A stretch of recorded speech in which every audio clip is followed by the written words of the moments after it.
Hello everyone and welcome to NFL Discussion. I'm your host and NFL enthusiast Dougie Doug. In today's episode I'm going to be discussing Super Wildcard Weekend of the NFL season, or should I say the NFL playoffs. So that's right, ladies and gentlemen, the NFL playoffs has kicked off. It started on Saturday with a couple of games, continued on Sunday with 3, and ends on Monday with 1 game, and then it's on to the divisional round. So in a bit of a think session, I was trying to decide how I wanted to discuss Super Wildcard Weekend. Do I want to do everything at once? Do I want to kind of break it up? And I decided that I might just try to break it up. So this is either going to be a 2 or 3 part discussion all on Super Wildcard Weekend. We'll see how part 1 goes. And with that, we'll go ahead and get into the action of part 1, starting with Saturday's games, starting first with the 49ers. Brock Purdy shines after a rocky start as the 49ers showcase their potential Super Bowl team. Brock Purdy was surgical throughout the game, feeding his run after the catch superstars let them do their thing against an average Seattle defense. Kyle Shanahan's game plan nearly flawless and rarely put Purdy in a bad spot. Purdy made several improvised plays that made the 49ers offense look far more dangerous than it probably would have been with an immobile, uncreative Jimmy Garoppolo under center. Purdy showed confidence and perhaps more importantly, did not hesitate to throw the ball away when his pass catchers recovered. Purdy now has 16 touchdowns in 6 games as the team started, and the Niners, they look like a favorite to win the NFC, even though they're the number 2 seed and the Eagles are the 1. So definitely a good showing from the 49ers here. Bit of an uneven first half, but they came together, played complete team football, and basically just kind of ran away. The game was close at halftime, and then they just kind of ran away with it.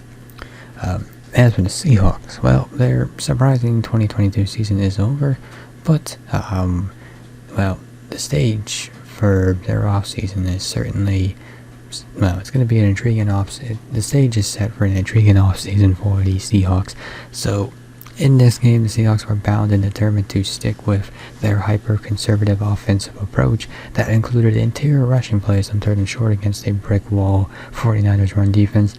It was only after falling behind by 3 scores that the Seahawks would relent from that plan and let Geno cook. Looking at Geno Smith's 2022 season, which certainly exceeded expectations, it ended with a thud, with the veteran unable to crack 7 yards per attempt in any of his final 5 games. After throwing 30 touchdowns and 11 interceptions and leading the league in completion rates, Smith will enter the offseason as a free agent who could have his choice of quarterback-needy teams, but given the Seahawks' interest in re-signing him, it's most likely he re-signs with Seattle if the team doesn't take a quarterback in the first round of the NFL draft. But I would still say the Seahawks' best play is to re-sign Geno Smith and take a quarterback number 5 overall. Because I think Geno Smith proved that he can provide steady play under center. So, bring Geno back, let him play another year, see how it goes. You got a rookie behind him who can, spend a year learning. It's, best case scenario too. Either way, that offense, though, is set up for success. You just need to stabilize the quarterback position. Kenneth Walker certainly came. Kenneth Walker turned into a good player for him at running back, and DK Metcalf and Tyler Lockett, they're a great duo at wide receiver, both over 1,000 yards in a season. So it's set up. You just need to figure out the quarterback and maybe make some additions on defense. Moving on to the second game of the part of the Saturday games, started with the Jaguars. So Trevor Lawrence would display his worst and his best in his playoff debut win. So it was a tale of 2 halves for Lawrence, who was as bad as a quarterback could be in quarters 1 and 2, throwing 4 interceptions on his first 16 attempts, becoming just the second quarterback in playoff history to have a 4-interception half. But despite being down 27-0 late in the second quarter, Lawrence would finally adjust to the Chargers defense and was unstoppable the rest of the evening, going 18-23 for 211 yards and 3 scores after the break, playing almost flawlessly as the Jaguars would pull off the 3rd biggest playoff comeback in NFL history. The red-hot play of Lawrence not only kept the Jaguars season alive, but it also shook off some shaky end of season play from Lawrence himself, and hopefully he can get a neutral quicker, because he will be traveling to Kansas City to play the Chiefs, so can't afford to be idle in that game, because they can certainly get away from you. Man, what a win for the Jaguars too, man. Just very well done. And what a win for Trevor Lawrence too. Talking about his second season, and he's able to not only make the playoffs, but then shake off a 4 interception half and rally the win. It's impressive.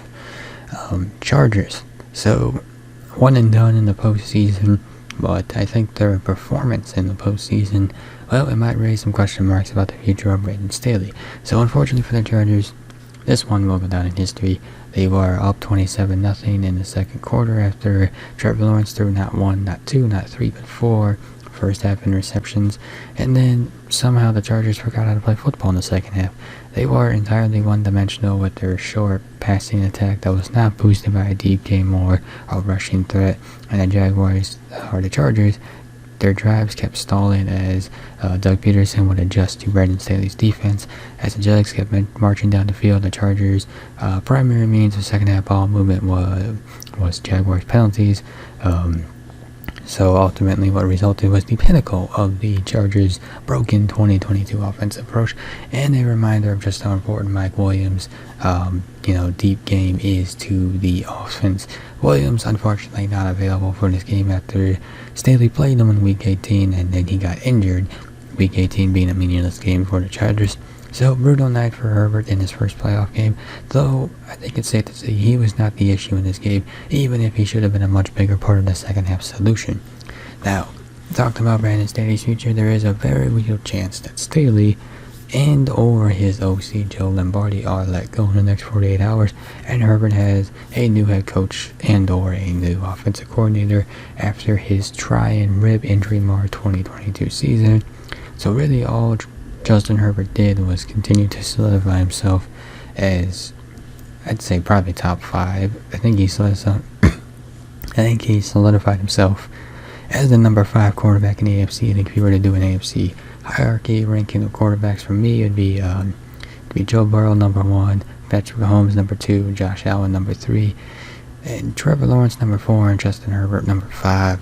So, a solid season from Herbert, but I don't know. I would understand if the Chargers kept Brandon Staley, but I would not understand if they kept Joe Lombardi. I think definitely, I don't like to advocate for people getting fired, but I think ultimately there's going to have to be a decision made. Somebody's going to have to go, I would think, and that person might ultimately be the offensive coordinator if the Chargers aren't interested in moving on from their head coach.